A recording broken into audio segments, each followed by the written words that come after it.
So while we're waiting for the others, can I ask my yellow question? I've been so interested to know what the yellow question is. Okay, so I followed this video, and he started here with this yellow. Okay.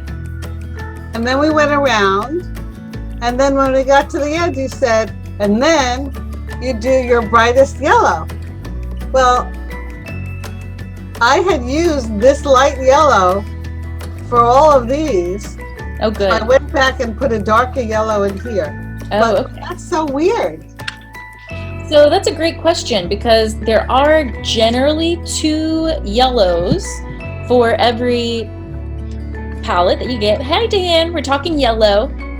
So you generally will find a warm yellow and a cool yellow in your palette, and you have them laid out just right. So just looking at that, can you tell which one feels warmer?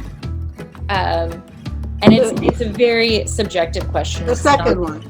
Right. The second one. Totally. So generally that's going to be your cadmium yellow. That one just happens to have a hint of orange more in it. And the lemon yellow has a very subtle sort of greenish undertone. And the cool yellow will tend to be on the cool half of the color wheel, closer to your greens and blues and purples. Can you get rid of Diane? I'm right here. I'm listening. I know, but Jessica, go back to you. It's easier for me to hear you. Here, there. let me get her just, well, she's moving things around. So yes. But why did he start? He started it by saying, use your lightest yellow. So I used the lemon yellow all the way through. And then there was this last thing, and he said, now use the light yellow. So then I put the cadmium yellow on top of the lemon yellow. Okay. But why do you start with a yellow and end with a yellow? That is just particular to the lesson that you were looking at. I would say the reason I would start with a yellow is yellow. If you start with any other color and you have it on your brush, then it's going to be tinted by that color. So it's hard. I mean, of course you can do it, but you'd have to stop and wash your brush and make sure it's... I just didn't understand starting with yellow and ending with yellow. Why didn't you do all the yellows and end with the green? Sure. I wouldn't have necessarily done it that way. I think it's just particular to that guy. Maybe there's an art secret I'm not aware of, but I wouldn't have done that. I didn't get to do any more homework because the aunt I'm going to visit in Florida early tomorrow morning went into the ER this morning. Oh, no. So it's been complicated. Boo.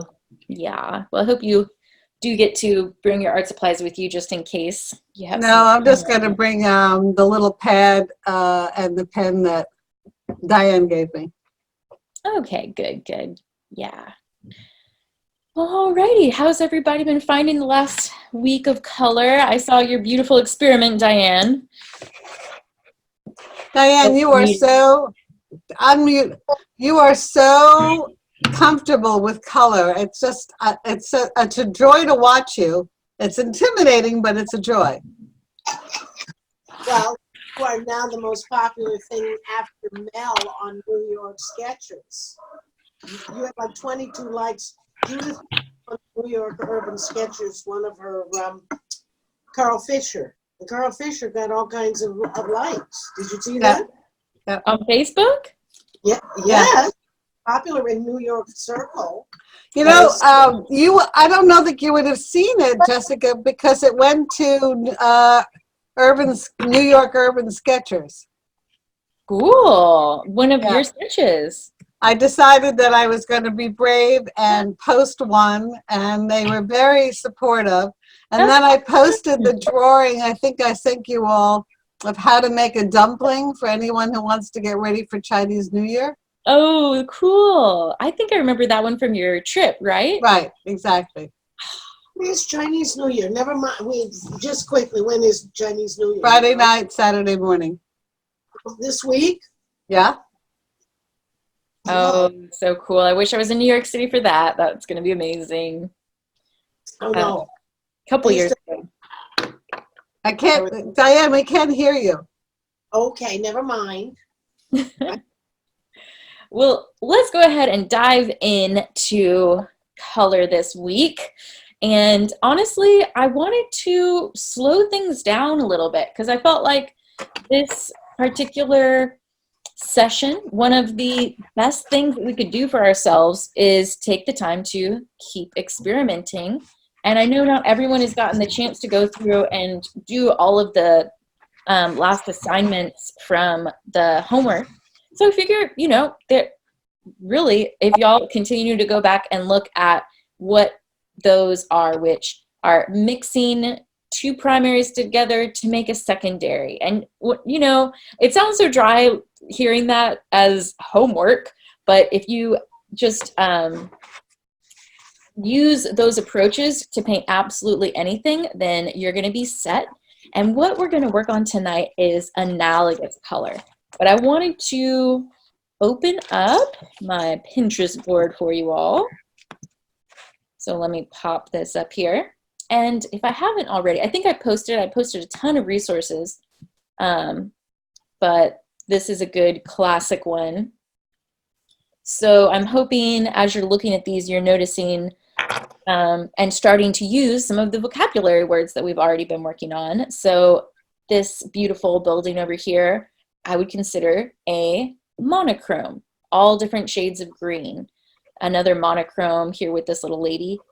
This kind of more basic image, but since it's got yellow, green, and blue, anybody want to throw out that vocabulary word of what we would consider that one?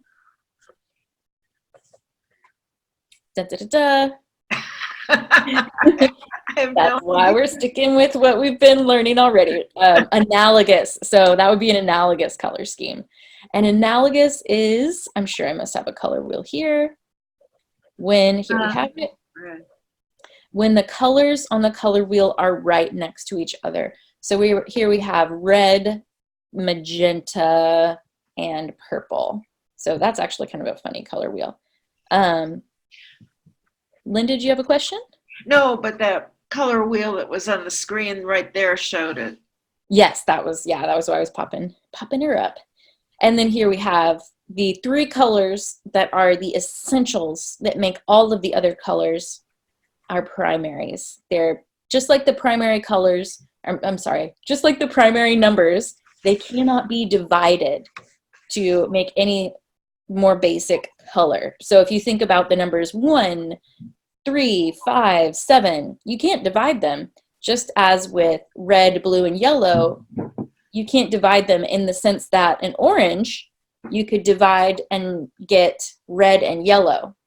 Or purpley blue, you could divide into all kinds of colors. So we're just going to keep working with our essentials here. And if you would like to check these out, I'll be sure and post this again.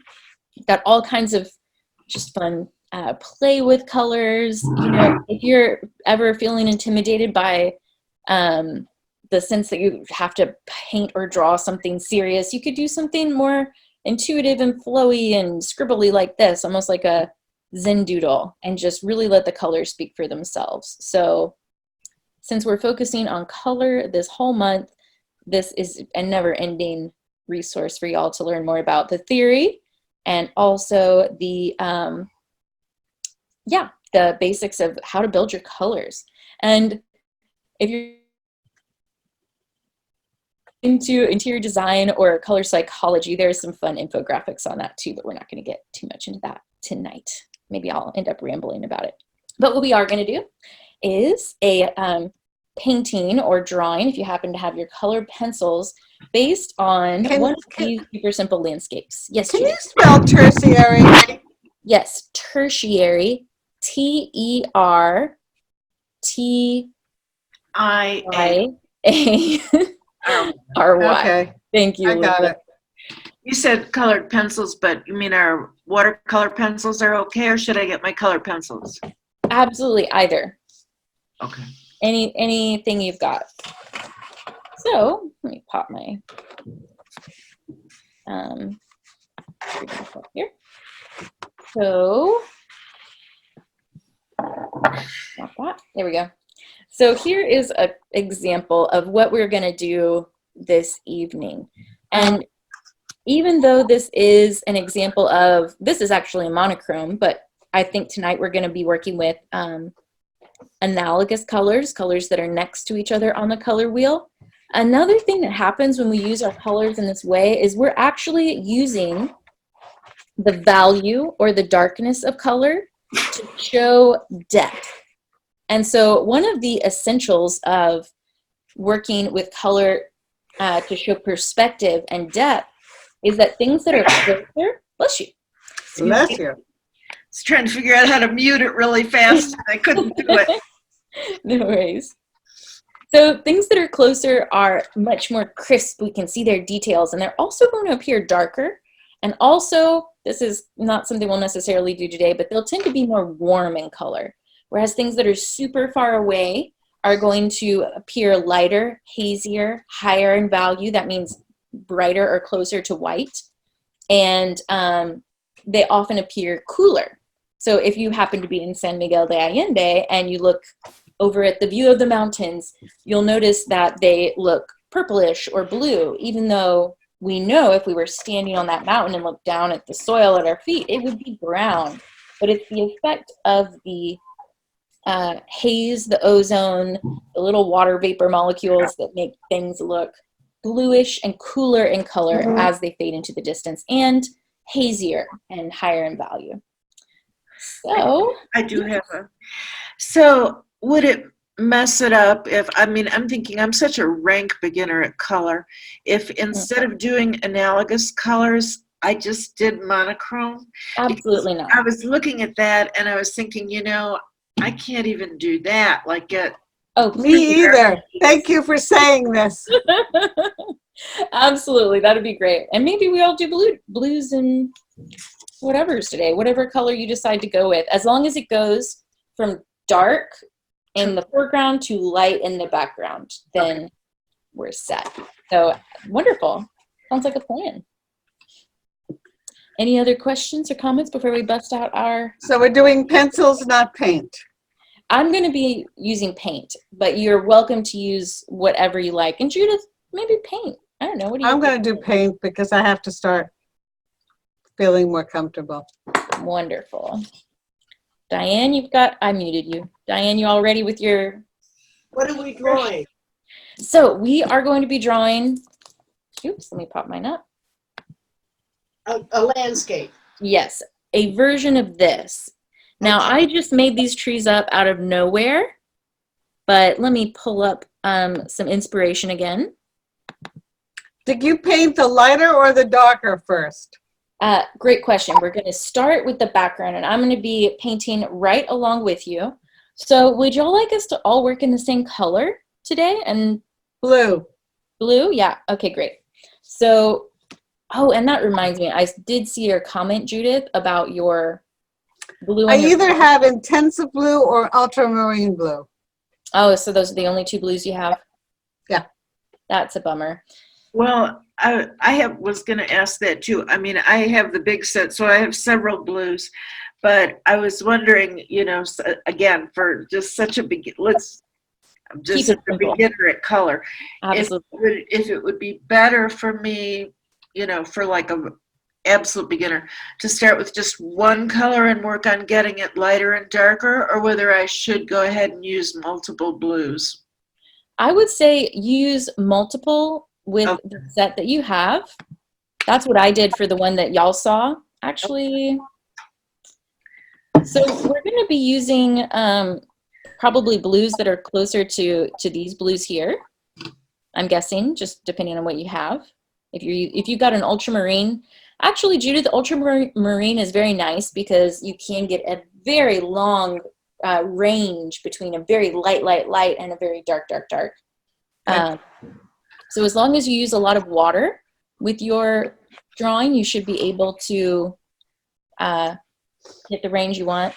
Would y'all prefer that we work with a blue picture, or if we use this as a model, are y'all fine using this kind of landscape, but with a different color. Which would you prefer? Blue model. Blue model, cool. How about this one? It's kind of, oh, it's so small though.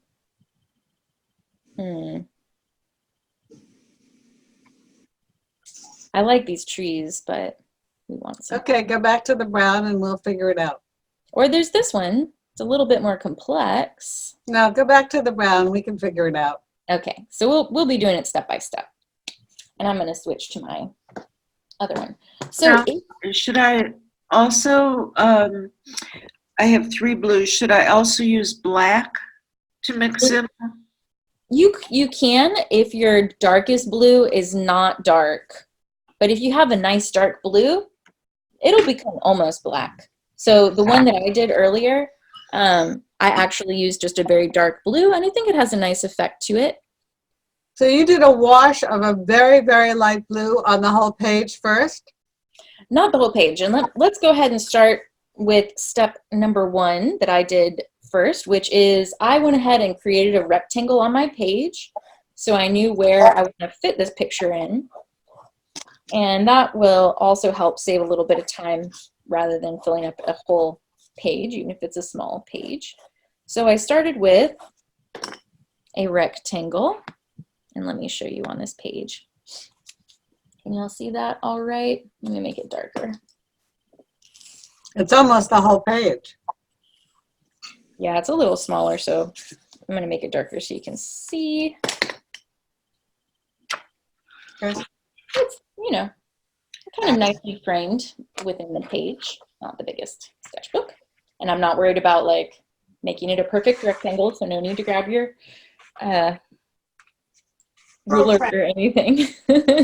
So the next thing that I'm going to do, if you have a lighter blue, and just show you, this is such a great example of when your color chart is useful. So here's my color palette of watercolors. And this is the color chart that I made just to help me know which color is which. So even though when I look at it, this middle blue seems like it would be the lightest, this is my lightest blue. So I'm going to start with the lightest blue that I have. So if you have multiple blues, use the lightest one. If you don't, if you're working with one shade, which is fabulous, you're really going to get a great sense of creating a full range of value with one color. Then you'll use a lot of water with your I'm going to get another brush. Wait a minute. Sure thing. So right now I'm building up a little puddle of a very thin wash of my lightest blue. But I thought with the ink tints, we're supposed to do it dry first. That's true. Yes. Thank you for pointing that out. Should I? If you're using the ink tints, what you're going to do is just use a light pressure on the pencil instead of pressing down hard. Okay. And you can build up as we go through these successive layers. But this very first layer is going to be the closest to white. And I'm going to show you this first so you can see. I'm not going to paint the entire page light because I happen to be working with watercolor. What you're going to want to do is create a ground in the middle, a wet area, kind of a blob, something like so. Oh, I forgot I have a pen like that. Oh, well. They're handy. Yeah, regular water brush is fine too, or water. In fact, I probably will grab one just so I can go a little quicker with y'all. So go ahead and Linda, what you're going to do is create a shape in the middle, kind of like a an imprecise blob. Give me 1 second. While y'all are doing that, I'm going to grab my water.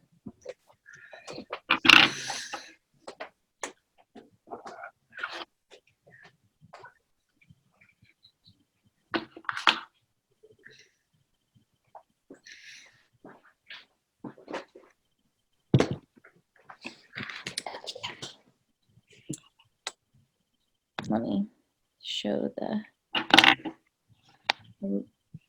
picture you're drawing again. Okay. So you can see that the lightest color is sort of hovering in the background. And basically we're building up our values from lightest to darkest. It'll be a moodier shade with the blue. And of course, when you think of blue, if you think of color psychology, it tends to be more calming, more peaceful, a twilight or an evening color. One of my favorite stories, I'll tell y'all in a second.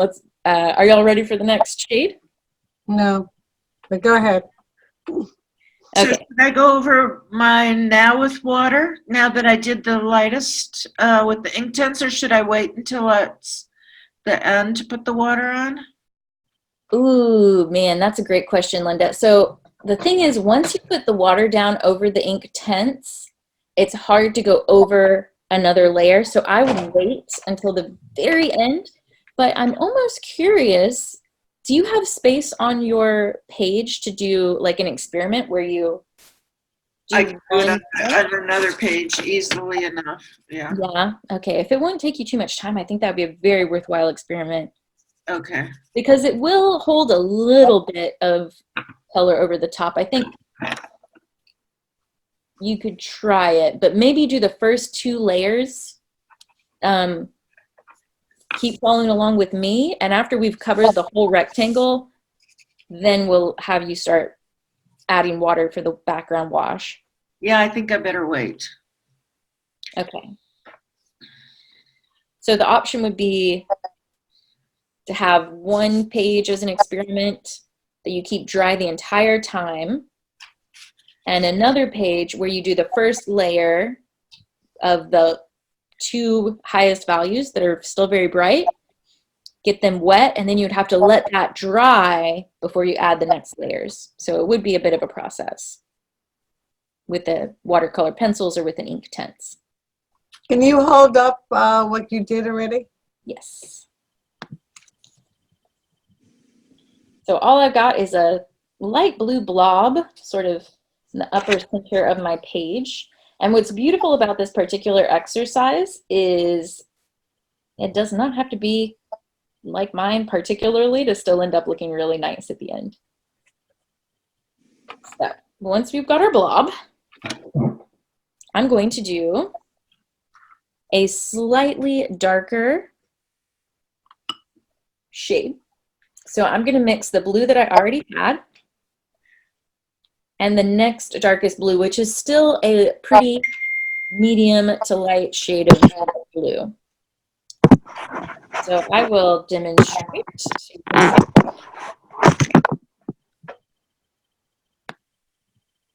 Okay, so pull that up right there. Good. And the light's shining a little. There we go, we can see a little bit better now. All right, so with this shade of blue, I'm not going to worry about trying to make sure y'all can see this, about going all the way to the bottom yet. But I'm going to start adding in the next layer of color. So it's the next shade darker. And I am going to cover some of these areas. I'm considering the fact that I want it to look like foliage, so sort of like the little swoops that we would give to suggest foliage. Can you hold up the picture again? No, you can't the see one it? we're going from. Oh, the original. Yes, of course. I wish I could have both on the same. Yeah, that would be nice. I can do it when I'm making a video. I wonder if I can play. Well, y'all can see me extremely tiny on It's okay. But I'm not worried about going all the way to the bottom yet because I'll save that for the darker color. And so really what I've got is a very kind of blobby circle around my blobby circle. And what I can do here is come in with a few suggested tree trunks, which is just going to be a few vertical, I don't know if you can even see that yet, vertical lines to suggest thin tree trunks that are far away in the distance.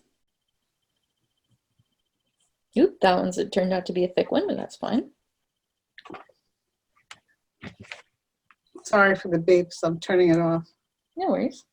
So here's what I've got with that slightly darker blue. Are y'all able to see that teeny tiny little square in the corner? Mm-hmm. Great.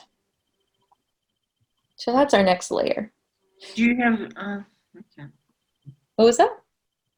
No, I mean, it's just such a tiny little thing. Yeah, I'll pop mine back up again so you can see. We'll just keep going back and forth. Ah, Don't be okay. shy about requesting what you'd like to see. Yeah, thanks. So the next layer is going to be the next value darker. And again, after going around our blobbity circle, and don't be afraid of going over it, we're going to add more tree trunks, some leaves and foliage. And as we get closer and closer into the foreground, we will be more detailed with the leaf patterns and shapes. So in the background, you can be extremely loose and suggestive because things that are farther away are less detailed. We just see sort of impressions of them. But as things are closer in the foreground, we do see those details. So I'm going to share the screen so you can see our model again. So now you're looking for your middle value of blue. So kind of just a nice, bright blue. And this would be beautiful also in warm tones. It would look like a beautiful fall color scheme. If you felt like doing, you could do yellow, orange, and red. That would look fabulous.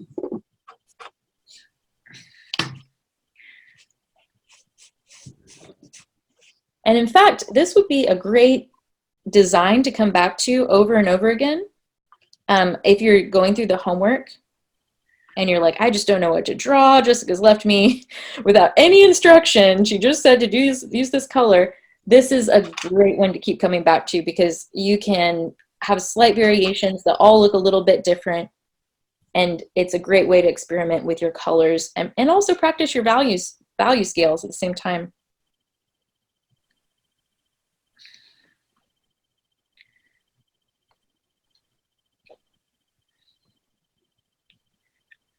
I'm copying the sort of grass at the bottom corner that you see down there. It's just a little bit more detail than we saw before, those kind of long stalks of grass.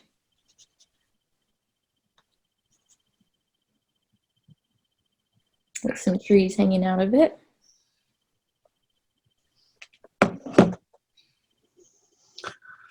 All right.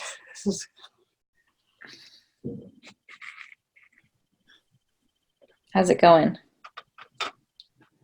Could be better.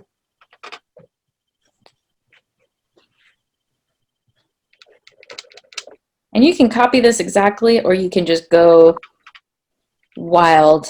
I have a feeling Diane is doing something experimental over there. Yeah, we haven't heard from Diane for too long. Not a peep. What are you doing, Diane?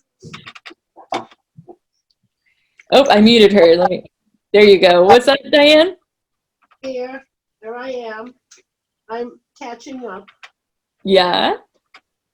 You Oh, let me spotlight you real quick.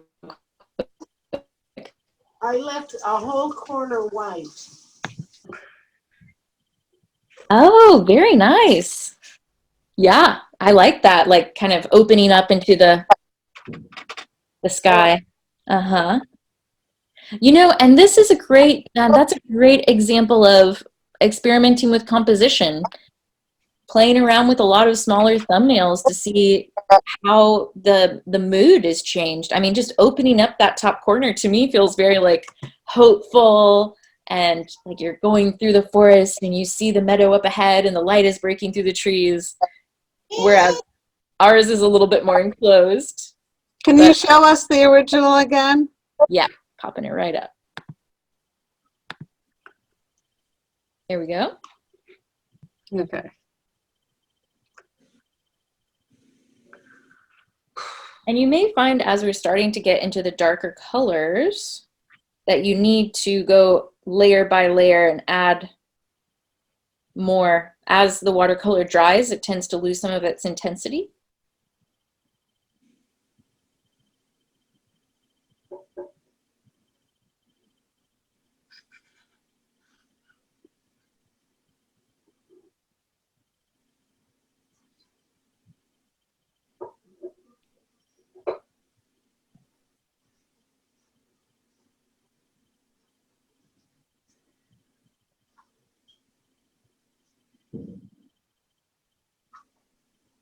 Does anybody have a favorite color, or is everybody an equal opportunity color lover? So my signature color is green. My See? checks are green. My pens are green. Oh, nice. I've been doing that for years. What? Her signature color is green. I love that. Power.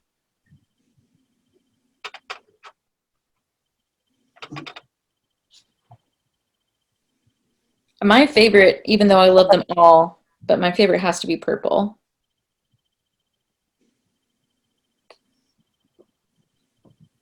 Well, mine is yellow, of course. Oh, of course. I'm surprised you have a favorite. Well, it's hard to say. It's true. It changes every day. Most of the time it's yellow. I think it means I'm a psychopath. I don't know about that.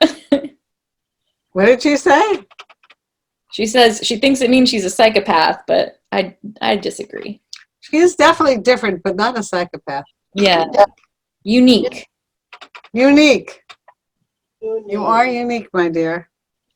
Yes. But I think that's a lot more fun than being whatever normal is considered. I don't know. But what I do know is that what I'm getting in this class is, I've been looking at this stuff for years. What it meant. And all of a sudden I get it. And Yay. it's make my fingers do the walking. We're somewhere. But I get it. Yay. Then I noticed that all I want to do is like cut paper and go to the art store and do something else besides do the work, which I find very interesting. Well, honestly, I'm almost relieved to hear you say that because I thought you were some sort of savant. And you're just always inspired. You have, you're very productive, and it seems like you're able to be inspired at the drop of a pen. But that sounds like the artistic process for everybody I've ever heard of. So that's just very natural, Diane. That's what we all go through. Yeah, gotta go to the art store, The wrong numbering system. There's something wrong here. Well, I'm going to pop my screen up real quick so you can see where I'm at, y'all. I've been in Texas for a while. My y'alls are rolling out.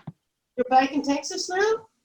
I am. I was only in Mexico for a week. Oh my God.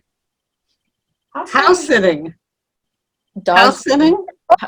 Dog and 2 dogs, a cat, and a house. But it was 20 minutes. It was just very, very far away. So next time I'm there, I'm in town. But more importantly, here we have this is from our very lightest shade, which almost seems white now, at least, comparatively. Our second to lightest value, our third to lightest value, and sort of a medium tone, or I guess the third to lightest is the medium. Next, I'm finally going to break out my darkest blue, which, again, I'm going to check my little guide to my watercolors because it's the darkest shades in particular, they all look black, at least on my palette. These two look completely black, and this one looks black. But I'm actually going to bounce around and mix between, this is an ultramarine. That's your ultramarine? It's very red. Very purplish, yeah. Yeah, my ultramarines tend, every ultramarine I've ever worked with tends to be sort of purplish. Yeah. But it might be because it's next to these very cool blues. Or I guess I should say, yeah, no, cool blues.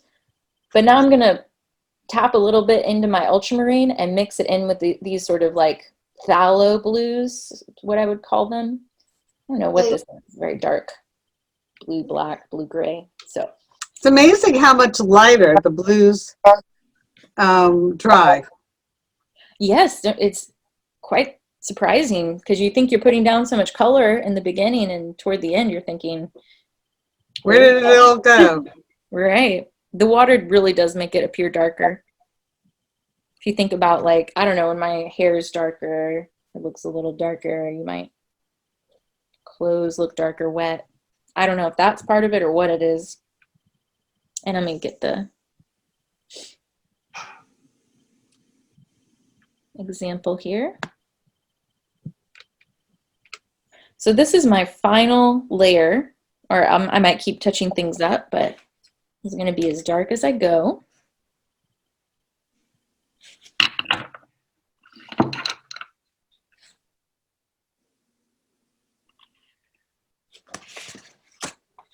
This is also fun to do with architectural scenes. Yeah. You could do like buildings that are close and far away, just little rectangles will be very expressive.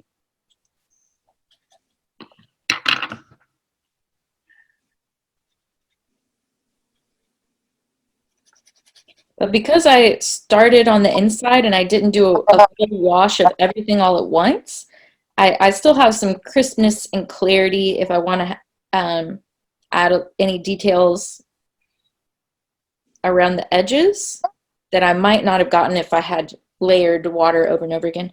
How's it going with the ink tints, Linda?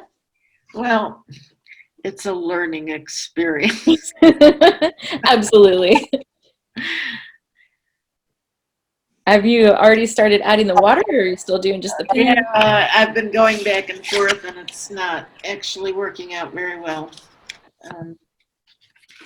But trying to get, you know, Great. resolution Oh, between I like it. dark and light. And Uh-huh. Looks like a scarf. yeah, it doesn't look like trees, but Oh, I Yeah, know. it does. and I'm not getting a lot of, well, it's anyway. I just It's looking good. It really is. yeah. But what you can do is definitely add, if you want to, if you don't have a very dark blue, what you could do is add a light layer of the black or of a dark color. Oh, maybe that would, yeah. And then mix that, blend it together, like layer over layer, with the blue shade also. And then by the time you go in and add your water, it'll create just a very dark blue. Yeah, that sounds like a good idea. Mm-hmm. And since yours is on a very kind of tall page, you've got it kind of stretched out. So you could come in and add some more of the mid-ground blues, like the middle of the road blues, and add like some bushes, kind of just some blobs in the middle around the edges. Yeah. You just want to fill it up a little bit more. Okay. But it looks good. Well, it doesn't look good, but it's like I said, it's a learning experience here. Give it 2 days. That's the magic time period. When you come back and look at your art in 2 days, it always looks a lot better than you would expect. Really? Yeah, I don't know why. 2 days. Well, at least that's always been my experience. It is true, there are some paintings that or drawings that they just go under the learning experiences. What do you think about the new Van Gogh that they authenticated? Really? I hadn't heard. It's a self-portrait, and it's done in different colors and different style than he's ever done before. What? And they weren't sure for years. Wow. And they just I hadn't heard. authenticated it. Oh, that's cool. Mhm. So one thing that I just had to remind myself of is they say not to fall in love with your work because That won't happen. well, I had like a tiny little tree branch in the back, and I guess I'd gotten attached to that tree branch because I just accidentally covered it. And at first I was like, boo. But it's not the end of the world. But So you know, it looks like Delft. oh yeah. Oh, yeah. It's sort of fun because you do like a Delft scene that was like goofy, using just I'd never tried just doing blue, Yeah. but of course, The monochrome. I mean, if we wanted to turn this into a um, analogous color scheme, we could do purple, perhaps like a dark purple in the foreground instead of a dark blue. We could do blue in the middle, and then you could either do like a magenta or pink in the back where the sky is to suggest like a sunset, or you could do green. So any of those would still be a fun color experiment. well, what I think I'm going to do, since I've got it all blue, and I kind of know which blue it is I think I'm going to run like a band of the red, a band. Ooh. You're going to do what? I'm going to run a band of yellow on the bottom to give it that green, and I'm going to run a band of light red wash on the top, and let them come together and meet in the middle and see what it does. I mean, And those are those particular colors you've been playing with? no, I wasn't going to use those, but I could. Well, no, I mean, keep experimenting. Okay, I'm done. Oh, yay, let's see what you got. I've had it. Oh, that's so wonderful. That looks great. See, that's what I was trying to do. Is I was trying to get big differentiation between light and dark, and I'm still not succeeding. Well, I only had one blue, so I had to really Stretch it. stretch it. Yeah, well done. So Linda, one thing to keep playing with, which I know it's only getting more and more difficult trying to work over wet if you've already put your water down. But the more pressure and the closer together the pigment is, the darker you're going to be able to get it. Well, it's improving a little bit. But let me ask you this now. As far as, well, I'll show you the mess I've got going here. So, is Ooh, there a you back way, a little bit? see how it just like the black, Back a little bit, Linda. is there a way to mix with the ink tints, Mm-hmm. to mix the blue and the black before I apply it? Not really. You have to just, because you drew them dry on the page first, correct? well, yeah, I mean, I drew the blue and then went over it with the water, and then when I tried to draw the black on and then over it with water. Yeah. So the problem is once you lay the water down, It messes it up, right? yes. So that will require more planning ahead. And ideally, honestly, with the ink tints, what you'll want to do is finish the drawing as if it was just a pencil drawing, and then come back with the water. Of course, one issue will be that the colors are going to explode and it will look different than it does without water. But it looks really good. I think you've definitely got the idea down. It's a different texture with the ink tints on top of there, but it definitely has a lot of energy and You keep saying ink pens. Is that not ink pencils? What are they? he has a brand called Ink Tints. It's just completely different from regular watercolors. Yes, I believe it's Derwent is the brand, and It's paint or it's pencils? it's a watercolor pencil, but it's more intense. So they called it ink tense because it's Got like it. intense, but it's ink. So yeah, ink tense. Yes. Gorgeous. Oh my goodness. Let me pull that up. Oh Oh, my God. fabulous, Diane. Could So I you, just ran a layer of red and a layer of yellow. Very nice. So pretty. Yeah, and that's a great analogous color example. Got a blue, green, and purple. Yeah. They're all next to each other on the color wheel. That's And then I'm playing with the here's color. Much fun. mine up. Feeling like it's a set in Into the Woods. I did Into the Woods 3 times when I was in theater as a kid. Ah, And this is our set every time. I'm having flashbacks. I always get cast as Jack's mom every time.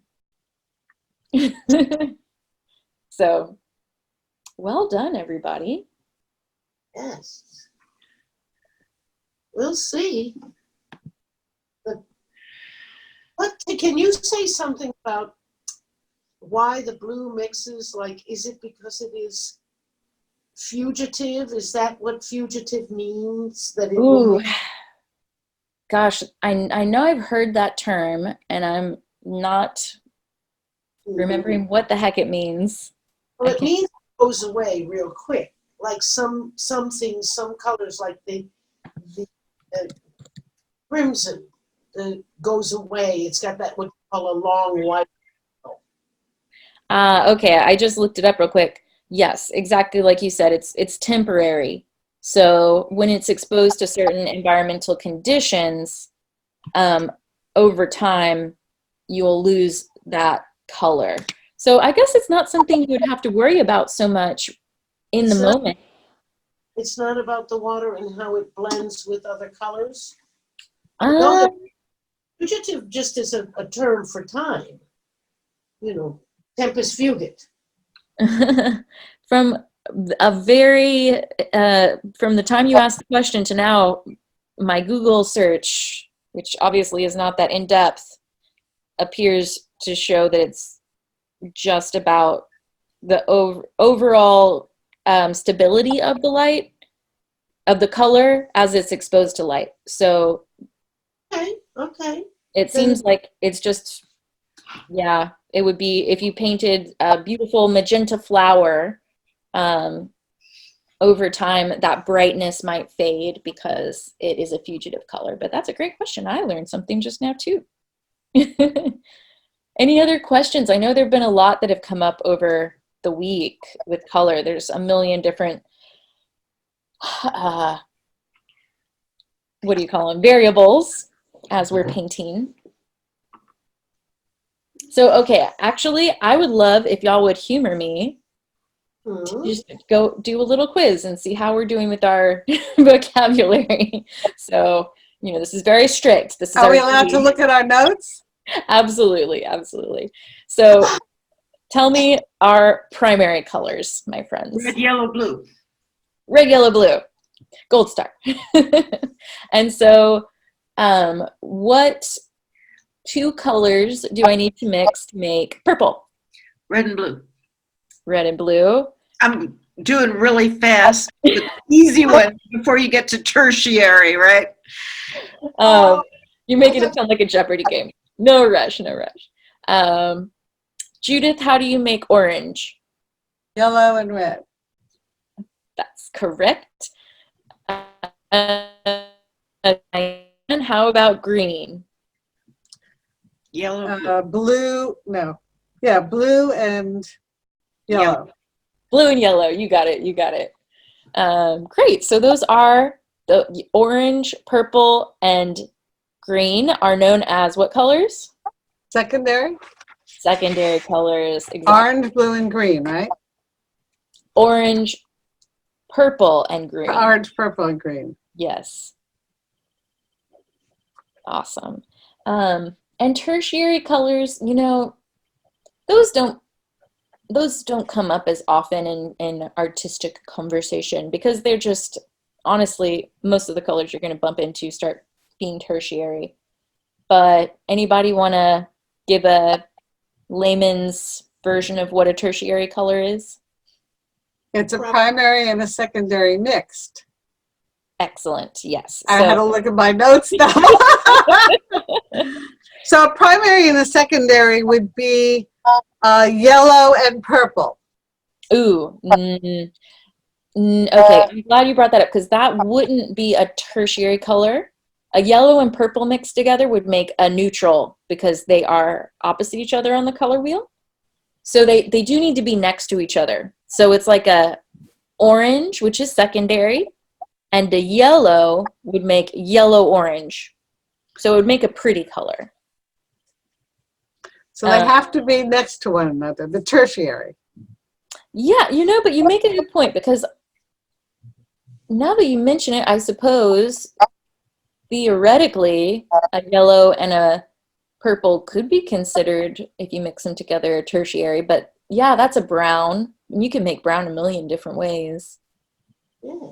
But I tend to, you know, if you're just in casual conversation or just thinking, like looking at your color wheel, what they generally mean is it's the colors in between the secondaries and the primaries on the color wheel. So you've got yellow orange, orange red, reddish purple, purplish blue. So anything that is a combo of the two. And of course, if you're looking at your set of Crayolas, it's going to be some fancy name, or your Prismacolors. It'd be like aquamarine, or I don't know, like macaroni and cheese is the color. So if they are a tertiary, they have to be a primary and a secondary next to one another. But if they're analogous, so analogous, they're also next to one another. Yes, and that's a great point. Analogous colors tend to be also the tertiaries and the secondaries next to each other. So those Well, wait a minute. What's the difference then? They're both the same. It's just a different way of talking about the same thing. Oh, that's not fair. Right, potato. Let me try and pull this up to show. So, for example, this would be considered Monochromatic. not quite, because look, we got the purple up here. It's tricking you, Judith. Sneaky, sneaky. So we've got yellow behind the sun, kind of an orangey in the middle of the sun, reds, and then getting down into a dark kind of maroon, and then way up at the top a purple. So, and I don't know why my computer is doing that. If we look back at our color wheel, that's essentially kind of this color scheme if you added the orange, which is right here. So that would be orange, reds, purples, pinks, and blues. I'm sorry, not blues, but purple. So these would be the analogous. They're next to each other on the color wheel, which also, this is not the most traditional color wheel, but yes, those would also be considered like your tertiary colors. They're all kind of next to each other. So why are there two words for the same thing? It's just, you know, I think you find it in a lot of Lingo. in the world, you know, like trying to think of another example. Like the prime numbers are Dog all and canine. Dog and canine. Thank you, Linda. Okay, all right. Yeah. Very good. And you know, it really would depend on the context that you're talking about things. This is a really close call. I wouldn't know if I would call this analogous or monochromatic. It would depend on, because it's got pink and purple, but it could be like if you had a certain shade of purple, you might be able to drag those colors out of it. But So what makes pink? white and red. So that's not on the color wheel. Not traditionally, no. And since you asked, I'll pop this up. I don't want to overwhelm you guys, so please don't think you.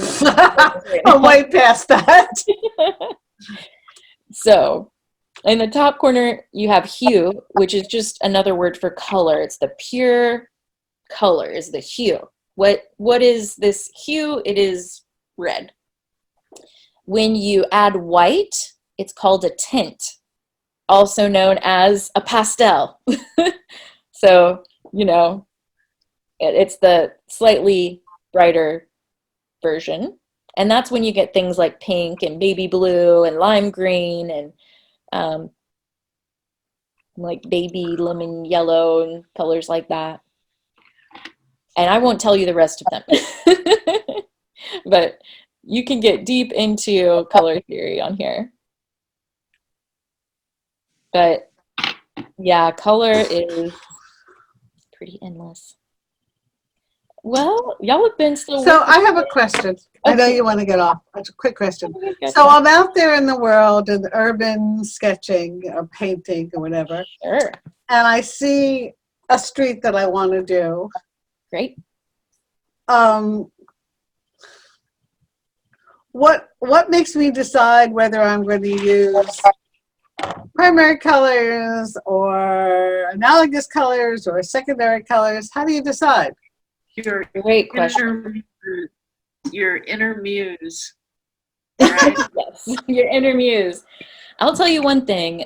The primary colors, they tend to only be used, you know, they kind of give off the like toy box, like kids color scheme or like clownish. The primary color scheme, if you think of a bright blue, a bright red, and a bright yellow together, it's not cute. It's not attractive. You wouldn't typically use a bright primary color scheme. So one thing that, first of all, that's kind of the fun of learning these different color schemes is then you're going to be able to tap into them to think, okay, do I want to set a certain mood? Do I want to make this New York corner seem very like smoky and kind of melancholic? Maybe you'll use all blues and you'll do a monochrome, and you want to make your life simple. Maybe it's a matter of time and you just want to worry about one color. Maybe you want to add emphasis to something. So actually, I want to pop this example up again because there's some great ones on my Pinterest board here that are architectural. So here's a perfect example, Judith. Like these are literally the exact same picture, but with two different color schemes. And one's not right or wrong. It might just be the mood that you want to create. The one I wanted to show you, though, I guess would be this one right here, although it's not as extreme as I would like. So even though this is overwhelmingly blue, and you might at first glance think of it as a monochrome, it's actually a complementary color image because it's got yellow and blue, or kind of orangish in here, which technically the opposite of blue is orange, but close enough. So what that yellow does, those teeny tiny little moments of yellow actually really draw our eye in and can create emphasis. In this case, it's saying even though we've got sort of a cold looking evening, there's a warmth radiating from the windows, and maybe it gives you a certain sense of a storytelling happening because of the choice of color. And what are complementary colors? Complementary colors are opposite each other on the color wheel. So blue and orange, which this is a little bit better of an example of that right here. Here's a famous, speaking of Van Gogh. Oh, where did it go? Famous. Here it is. Yeah, Van Gogh. I love that one. That's one of my favorites. Yeah.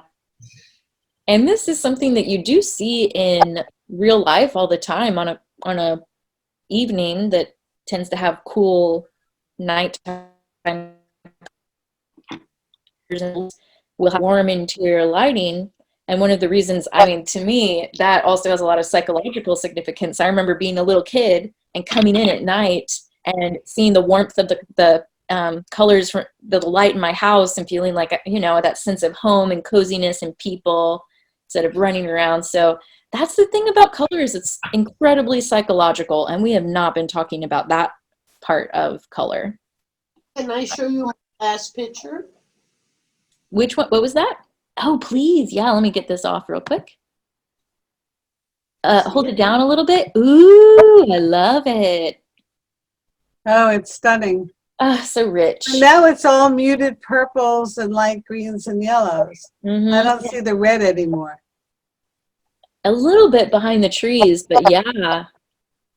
And I really get a sense that I could walk down that path, Diane. That's really nice how you kind of But that created a little thing with just colors on top. layering. Layering. Absolutely. It's all about the layering.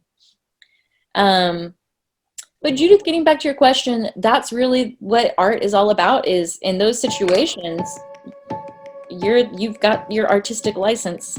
You get to use it. So there is, of course, the choice to paint realistically and just do your best to match the colors that you see. But sometimes it's easier to choose a color harmony like the ones we've been talking about.